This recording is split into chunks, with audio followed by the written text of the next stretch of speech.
বিসমিল্লাহির রহমানির রহিম।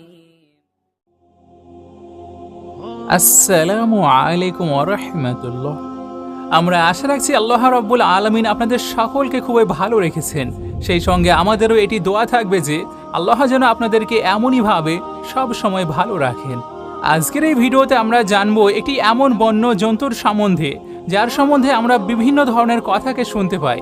কেউ এটিকে অশুভ বলে থাকে, তো কেউ আবার এটিকে ঘরে পেরেশানি নিয়ে আসার পাখি বলে সম্বোধন করে থাকেন। তো আজকে আমরা জানবো পেঁচার সম্বন্ধে, মানে আজকের এই ভিডিওতে আমরা পেঁচা পাখির সম্পূর্ণ সত্যতাকে জানার চেষ্টা করব। আর এটিও জানানোর চেষ্টা করব যে এই জন্তুটি সবসময় নির্জন জায়গাতেই কেন বসবাস করে, এই জন্তুটি সবসময় উদাস উদাস কেন থাকে। আর যখন আপনি এর সত্যতার সম্বন্ধে জানতে পারবেন তখন আপনারও একেবারে জ্ঞান শূন্য হয়ে যাবে। এই জন্য আজকের এই ভিডিওটি আপনি শেষ পর্যন্ত অবশ্যই দেখুন। আর হ্যাঁ, সেই সঙ্গে আপনি ভিডিওটিতে একটি ছোট্ট লাইক অবশ্যই করবেন। পেঁচাকে তো আপনারা আপনাদের জীবনে কখনো না কখনো অবশ্যই দেখে থাকবেন, আর আপনারা এটি অনুভবও করেছেন যে এই পাখিটি সবসময় নিশ্চুপভাবে উদাস হয়ে কেন বসে থাকে। আর এরা গভীর জঙ্গলের মধ্যে কিংবা ঘন গাছের ভিতরের কোনো গোপন স্থানে অথবা কোনো নির্জন স্থানে থাকতে কেন পছন্দ করে।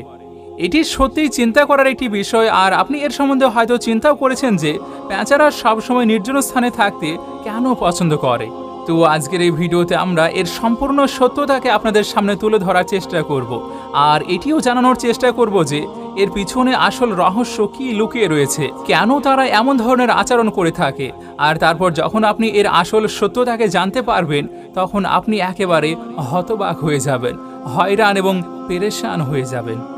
একবার এক ব্যক্তি হযরত ইমাম জাফর সাদিক রহমতুল্লাহ আলাইহির খেদমতে হাজির হলেন আর জিজ্ঞেস করতে লাগলেন, হে ইমাম জাফর সাদিক, আপনি আমাকে এটি বলুন যে এই পেঁচা পাখি তারা সবসময় নির্জন স্থানে কেন বসবাস করে থাকে, আর এরা সবসময় উদাস উদাস কেন থাকে, এদের মনে সবসময় দুঃখ কেন থাকে। যখন হযরত ইমাম জাফর সাদিক রহমতুল্লাহ আলাই এটি শুনলেন তখন আপনি ইরশাদ করলেন, এই ব্যক্তি, এই পাখিটিকে যেমন তুমি আজকে দেখছো, এই পাখিটি কিন্তু সবসময় এমনভাবে ছিল না। এই পেঁচারা প্রথম থেকে নির্জন স্থানে বসবাস করতো না, আর না তো এরা উদাস কিংবা দুঃখ নিয়ে থাকতো। এদের সাথে একটি মর্মান্তিক ঘটনা ঘটে গিয়েছে, আর যার পর থেকে এই পাখিরা এমন হয়ে গিয়েছে। এই কথাকে শুনে সেই ব্যক্তি বলতে লাগলো, ইয়া হযরত, সেটি কেমন ঘটনা, কি হয়েছিল এই পাখিদের সঙ্গে? তখন হযরত ইমাম জাফর সাদিক ইরশাদ করলেন, হে ব্যক্তি, এই পাখিটি হযরত মুহাম্মদ মুস্তাফা সাল্লাল্লাহু আলাইহি ওয়াসাল্লামের আহলের সঙ্গে মুহাব্বত করে থাকে। এরা প্রথম থেকে নির্জন স্থানে বসবাস করতো না, কিন্তু যখন থেকে কারবালার ঘটনা ঘটে গিয়েছে তারপর থেকে এই পাখিরা নির্জন স্থানে বসবাস করতে লেগেছে। যখন এই পাখিটি জানতে পারল হযরত ইমাম হুসাইন রাদিয়াল্লাহু তাআলা আনহু নিজের কাফিলার সঙ্গে কারবালার ময়দানে থেমে আছেন, তো এই পাখিটি 9 মুহররমের রাতে কারবালার ময়দানে এসে উপস্থিত হলো আর গিয়ে হযরত ইমাম হুসাইন রাদিয়াল্লাহু তাআলা আনহুর সঙ্গে ইরশাদ করলো, ইয়া ইমাম হুসাইন, বলুন আমার জন্য কি হুকুম আছে। তখন ইমাম হুসাইন রাদিয়াল্লাহু তাআলা আনহু ইরশাদ করলেন, এই পেঁচা তুমি এখান থেকে চলে যাও, কেননা কালকে এই জমিনে মুহাম্মদ মুস্তাফা সাল্লাল্লাহু আলাইহি ওয়াসাল্লামের আহলে বায়তের সঙ্গে যা কিছু হবে তুমি সেটি একদমই সহ্য করতে পারবে না, তুমি সেটিকে মোটেই মেনে নিতে পারবে না। এমন কথাকে শুনে সেই পেঁচা তো ভীষণই পেরেশান হলো আর বলতে লাগলো, ইয়া ইমাম হুসাইন, তাহলে তো আমি আর কখনোই যাব না। তারপর যখন সেই পাখিটি সেখানে জেদ করে বসে গেল তখন হযরত ইমাম হুসাইন রাদিয়াল্লাহু তাআলা আনহু তাকে সেখানে থেমে যাওয়ার জন্য অনুমতি দিয়ে দিলেন। এরপর এই পাখিটি কারবালার সম্পূর্ণ ঘটনাকে নিজস্ব চোখে দেখেছিল। ইয়াজিদ কিভাবে ইমাম হুসাইন এবং তার সাথীদের সঙ্গে জুলুম করেছিল সেই দৃশ্যকে পাখিটি তার নিজস্ব চোখে দেখেছিল। হযরত ইমাম হুসাইন রাদিয়াল্লাহু তাআলা আনহুর মাথা মুবারককে কাটতে সেই পেঁচা নিজস্ব চোখে দেখেছিল। হযরত ইমাম হুসাইনের লাশকে নিয়ে অসম্মান করা সেই পেঁচা নিজস্ব চোখে দেখেছিল। আর এই জুলুম দেখার পর এই পাখিটির হৃদয়ে মানুষের জন্য ঘৃণা জন্মে যায়, আর এই মানুষের কাছ থেকে তার ভরসা উঠে যায়, তার বিশ্বাস একেবারের মতো নষ্ট হয়ে যায়।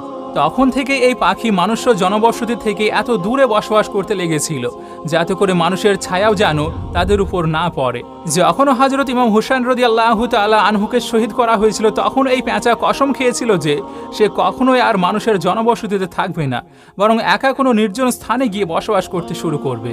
এখন এই পেঁচারা সারা রাত ভোরই দুঃখতে থাকে এতদূর পর্যন্ত যে এমন অবস্থাতে তাদের সকালও হয়ে যায়। আর এমনইভাবে এই পেঁচারা হজরত মুহাম্মদ মুস্তাফা সাল্লাল্লাহু আলাইহি সাল্লামের আহলে বায়তের সঙ্গে মুহাব্বত করা একটি পাখি। কিন্তু আজ অনেক মানুষ এই পেঁচাদেরকে অশুভ মনে করে থাকে। তারা মনে করে যদি এরা ঘরের আশেপাশের কোনো জায়গাতে এসে ডাকতে শুরু করে দেয় তাহলে তারা ভাবে যে আমাদের উপরে কোনো বিপদ অথবা মুসিবত নেমে আসবে। কখনো তো আবার মানুষজন এই পেঁচা ডাকার কারণে নিজের ঘর বাড়িও ছেড়ে দেয়। সেই জন্য আমাদেরকে এটি মনে রাখতে হবে যে পেঁচাকে অশুভ বলা একেবারে মূর্খামি চিন্তা ভাবনা হবে। এরা তো একটি সামান্য জন্তু, সামান্য পাখি যারা কখনো কখনোই ডেকে থাকে, আর এখান থেকে কোনো কিছুই হয় না। সব সময় এটি মনে রাখবেন যে এদের ডাকার কারণে না তো আপনার ঘরের উপর আর না তো আপনার উপরে কোনো পেরেশানি কিংবা বিপদ নেমে আসবে, সেখানে হোক রাত কিংবা দিনই হোক না কেন। তো সেই জন্য আপনি এই কথা থেকে সবসময় দূরে থাকবেন। আপনি এই কথা আপনার মস্তিষ্কে মোটেই নিয়ে আসবেন না। তো চলুন এবার এই পেঁচার সম্বন্ধে আপনাদেরকে কিছু আশ্চর্য অদ্ভুত সত্যতার সম্বন্ধে পরিচয় করিয়ে দিই, আর যেগুলিকে জেনে সত্যিই আপনিও অবাক হয়ে যাবেন। আপনার এটি জেনে হয়তো আশ্চর্য মনে হবে যে এই পৃথিবীতে মোট 205 প্রকারের পেঁচা পাওয়া যায়, কিন্তু এই সমস্ত পেঁচাদের মধ্যে 4টিকে সবচেয়ে বেশি প্রাধান্য দেওয়া হয়ে থাকে: লক্ষ্মী পেঁচা, হুতুম পেঁচা, মেছো পেঁচা এবং এশীয় পেঁচা। আপনাদেরকে জানিয়ে রাখি যে ইঁদুর, কাঠবেড়ালি, খরগোশ, পোকামাকড় এবং কিছু কিছু সাপ মানুষের শত্রু হয়ে থাকে, কিন্তু এই পেঁচারা এদেরকে নিজেদের খাদ্যতে পরিণত করে হাজারো টাকার খাবার বাঁচিয়ে দেয়। আর এমনইভাবে এরা মানুষকে সাহায্য করে থাকে, আর এই জন্য পেঁচাকে কৃষকের বন্ধুও বলা হয়। একটি পেঁচা মোটামুটি 12 বছর পর্যন্ত বেঁচে থাকতে পারে। আপনাদেরকে জানিয়ে রাখি পেঁচারা তাদের বাসা গাছের কোঠরে বানায়, আর যেটি জমিন থেকে মোটামুটি 20 মিটার উঁচুতে হয়। এছাড়াও পাহাড় কিংবা পাথরের গর্তে, পুরানো বাড়ি কিংবা অন্যান্য পাখিদের পরিত্যক্ত বাসাতেও এরা নিজেদের বাসা বাঁধে। পেঁচাদের সম্বন্ধে এই সমস্ত কথা ছাড়াও মানুষের চিন্তাভাবনার বিরোধিতা করে একটি ভুল কথায় এমনও বলে থাকে যে পেঁচার মতো চোখকে ট্যারা করছো কেন? কিন্তু এখানে পেঁচারা নিজেদের চোখকে ঘোরাতে অসমর্থিত হয়, কেননা আল্লাহ রাব্বুল আলামিন তাদেরকে এমনভাবে সৃষ্টি করেছেন যাতে করে শুধুমাত্র তারা সামনের জিনিসকেই দেখতে পায়। কিন্তু সেখানে আল্লাহ রাব্বুল আলামিন তাদেরকে এই শক্তিও প্রদান করেছেন যে তারা 270 ডিগ্রি অ্যাঙ্গেলে নিজেদের ঘাড়কে ঘুরিয়ে এক স্থানে বসে থেকে চারিদিককে দেখে নিতে পারে। এদের শরীরের পাখনাগুলো অন্যান্য পাখিদের থেকে খুবই মসৃণ এবং মোলায়েম হয়ে থাকে, আর এই জন্য যখন তারা উড়ে থাকে তখন তাদের পাখনাতে মোটেই আওয়াজ হয় না, আর এখান থেকে এদের শিকার ধরতে খুবই সহজ হয়ে যায়। আপনাদেরকে জানিয়ে রাখি বিভিন্ন দেশে পেঁচার সম্বন্ধে বিভিন্ন ধরনের অন্ধবিশ্বাস প্রচলিত আছে। যেমন ব্রিটেনে পেঁচার ডাক এবং তার কান্না করাকে অশুভ মনে করা হয়। দক্ষিণ আফ্রিকাতে পেঁচার আওয়াজকে মৃত্যুর আলামত মনে করা হয়। কানাডাতে 3 রাত্রি কন্টিনিউ পেঁচা ডাকার ফলে সেই বংশের মধ্যে কারোর মৃত্যুর খবর মনে করা হয়। আমেরিকার দক্ষিণ এবং পশ্চিম এই 2 স্থানে পেঁচাকে দেখতে পাওয়াকে অশুভ মনে করা হয়। চীন দেশে পেঁচাকে দেখতে পাওয়া গেলে প্রতিবেশীর মৃত্যুর আলামত মনে করা হয়। ইরানে পেঁচার ভালো আওয়াজকে খুশির আলামত মনে করা হয়, আর কান্না করার আওয়াজকে অশুভ বা খারাপ মনে করা হয়।